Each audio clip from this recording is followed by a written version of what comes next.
अरुण अपने गांव की एक लड़की रानी से प्यार करता था। दोनों अक्सर छुप छुप कर मिलते थे, पर कुछ दिनों से रानी ने अरुण से मिलना बंद कर दिया था।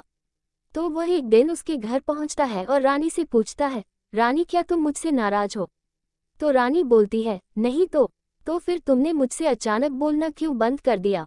यूं ही, मुझसे कोई गलती हो गई हो तो बताओ, मैं माफी मांग लूंगा। ऐसा कुछ नहीं है अरुण, अब मैं सयानी हो गई हूँ, इसलिए लोगों को मुझ पर शक होने लगा है कि कहीं मैं गलत रास्ता ना पकड़ लूं।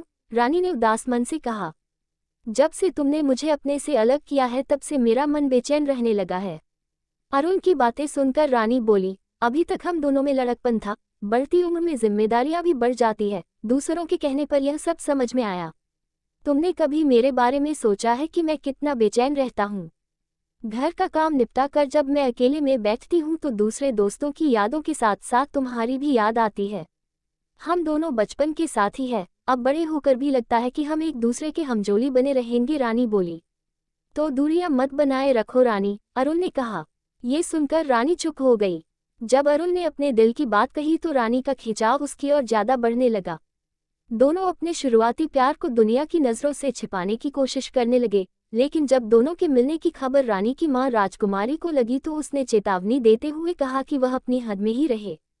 उसी दिन से अरुण का रानी के घर आना जाना बंद हो गया, लेकिन मौका पाकर अरुण रानी के घर पहुंच गया। रानी ने बहुत कहा कि वह यहाँ से चला जाए, लेकिन अरुण नहीं माना। उसने कहा, मैंने तुमसे दिल लगाया, तुम डरती क्यों हो? मैं तुमसे शादी करूंगा, मुझ पर भरोसा करो। अरुण, प्यार तो मैं भी तुमसे बहुत करती हूँ, लेकिन जैसे अमीर और गरीब का रिश्ता नहीं होता, इसी तरह से ऊंची जात और नीची जात का रिश्ता भी मुमकिन नहीं। इसलिए हम दोनों दूर ही रहे तो अच्छा होगा। अरुण पर इस बात का कोई असर नहीं पड़ा। वह आगे बढ़ा और रानी को बाहों में भरकर चूमने लगा।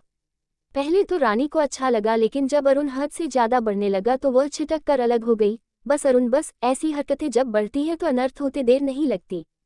अब तुम यहाँ से चले जाओ, नाखुश होते हुए रानी बोली। इसमें बुरा मानने की क्या बात है रानी, प्यार में यही सब तो होता है। होता होगा, तुमने इतनी जल्दी कैसे समझ लिया कि मैं इसके लिए राजी हो जाऊंगी? बस एक बार मेरी प्यास बुझा दो, मैं दोबारा नहीं कहूंगा। शादी से पहले ऐसा सब कुछ होता है? नहीं अरुण, कभी नहीं। इस तरह अरुण ने रानी से कई बार छेड़खानी की कोशिश की, पर कामयाबी नहीं मिली। कुछ दिन बाद रानी के माता पिता दूसरे गांव में गए थे। शादी में जाते जाते रानी को कह गए थे कि वह घर से बाहर नहीं निकलेगी और ना ही किसी को घर में आने देगी। उस दिन अकेली पाकर अरुण चुपके से रानी के घर में घुसा और अंदर से किवाड़ बंद कर रानी को बाहों में कस लिया, जिससे दोनों के जिस्म में सिहरन पैदा हो गई। दोनों मदहोश होने लगे। अरुण रानी की साड़ी ढीली कर तन से अलग करने की कोशिश करने लगा। रानी का ध्यान टूटा तो उसने जोर से धक्का देकर अरुण को चारपाई से अलग किया और अपनी साड़ी ठीक करते हुए गर्जी, खबरदार, जो तुमने मेरी इज्जत लूटने की कोशिश की, चले जाओ यहाँ से। चला तो जाऊंगा, लेकिन याद रखना कि तुमने आज मेरी इच्छा पूरी नहीं होने दी। अरुण गुस्से में चला गया। उसके जाने के बाद रानी की आंखों से आंसू निकल आए। मां के लौटने पर रानी ने सारी सच्चाई बता दी। राजकुमारी ने उसे चुप रहने को कहा। रानी के पिता रामलाल से राजकुमारी ने कहा, लड़की सयानी हो गई है, कुछ तो फिक्र करो, तुम इसे मामूली बात समझती हो। आजकल लड़की निपटाने के लिए गांठ भरी ना हो तो कोई बात नहीं करेगा, भले ही उस लड़के वाले के घर में कुछ ना हो। तो क्या यही सोचकर हाथ पर हाथ धर बैठे रहोगे? भरोसा रखो, वह कोई गलत काम नहीं करेगी। रामलाल की दौड़ धूप रंग लाए और एक जगह रानी का रिश्ता पक्का हो गया। रानी की शादी की बात जब अरुण के कानों में पहुंची तो वह तड़प उठा। एक रात रानी अपने 8 साल के भाई के साथ मकान की छत पर सोई थी। उसके बदन पर महज एक साड़ी थी। रानी और अरुण के मकानों के बीच दूसरे पड़ोसी का मकान था, जिसे पार करता हुआ अरुण उसकी छत पर चला गया। अरुण रानी के बगल में जाकर लेट गया। रानी की नींद खुल गई, देखा कि वह अरुण की बाहों में थी। पहले तो उसने सपना समझा, पर कुछ देर में ही चेतना में लौटी तो वह सब कुछ समझ गई।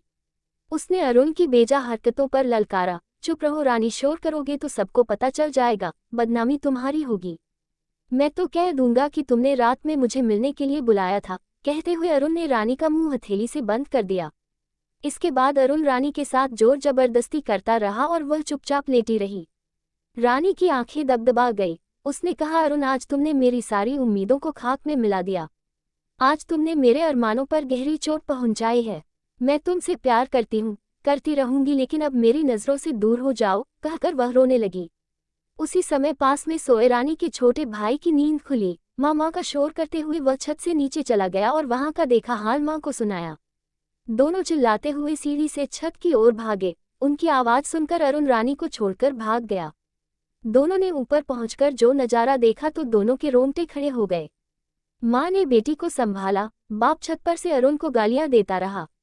दूसरे दिन पंचायत बैठाने के लिए रानी के पिता रामलाल ने ग्राम प्रधान गजेंद्र प्रसाद से गुजारिश करते हुए पूरा मामला बतलाया और पूछा, हम लोग पुलिस थाने में शिकायत दर्ज कराना चाहते हैं। आप हमारे साथ चलेंगे तो पुलिस कार्रवाई करेगी, वरना हमें टाल दिया जाएगा। रामलाल, मैं थाने चलने के लिए तैयार हूँ, लेकिन सोचो क्या इससे तुम्हारी बेटी की गई इज्जत वापस लौट आएगी। फिर हम क्या करें प्रधान जी, तुम चाहो तो मैं पंचायत बैठ दूं, मुमकिन है कोई रास्ता दिखाई पड़े। आप जैसा ठीक समझे वैसा करें, कहते हुए रामलाल रोने लगा। दूसरे दिन गांव की पंचायत बैठी। गांव के कुछ लोग ऊंची जात के पक्ष में थे तो कुछ दलितों के पक्ष में। कुछ लोगों ने अरुण को जेल भिजवाने की बात कही तो कुछ ने अरुण से रानी की शादी पर जोर डाला। शादी की बात पर अरुण के पिता भड़क पड़े। कैसी बातें कहते हो, कहा हम ऊंची जात के, कहा ये दलित ब्याही जाएगी। कुछ नौजवान शोर मचाने लगे, जब तुम्हारे बेटे ने दलित से बलात्कार किया तब तुम्हारा धर्म कहा था। ऐसा नहीं होगा। पहली बात तो ये कि अरुण ने ऐसा किया ही नहीं, अगर गलती से किया भी होगा तो धर्म नहीं बदल जाता, अरुण की मां बोली। तो मुखिया जी आप अरुण को जेल भिजवा दे, वही फैसला होगा, रानी की मां राजकुमारी ने कहा। ग्राम प्रधान गजेंद्र प्रसाद ने पंचों की राय जानी तो बोले, पंचों की राय है कि अरुण ने जब गलत काम किया है तो अपनी लाज बचाने के लिए रानी से शादी कर ले, वरना जेल जाने के लिए तैयार रहे। ये सुनकर उनकी जात का परिवार सन्न रह गया। पंचायत ने रानी की इच्छा जानने की कोशिश की। रानी ने भरी पंचायत में कहा, मेरी इज्जत अरुण ने लूटी है, इस वजह से अब मुझे उसी के पास अपनी जिंदगी महफूज नजर आती है। गंदे बर्ताव की वजह से मैं अरुण से शादी नहीं करना चाहती थी, लेकिन अब मैं मजबूर हूँ, क्योंकि इस घटना को जानने के बाद अब मुझसे कोई शादी नहीं करना चाहेगा। अरुण के पिता ने दुखी मन से कहा, मेरी इच्छा तो रानी की शादी वैसी दरिंदे अरुण के साथ करने की नहीं थी, फिर भी मैं रानी की शादी अरुण से करने को तैयार हूँ। रानी व अरुण के घर परिवार में शादी पर रजामंदी हो जाने पर पंचायत ने भी ये गुनाहों का रिश्ता मान लिया और दोनों की शादी कराने का फैसला किया।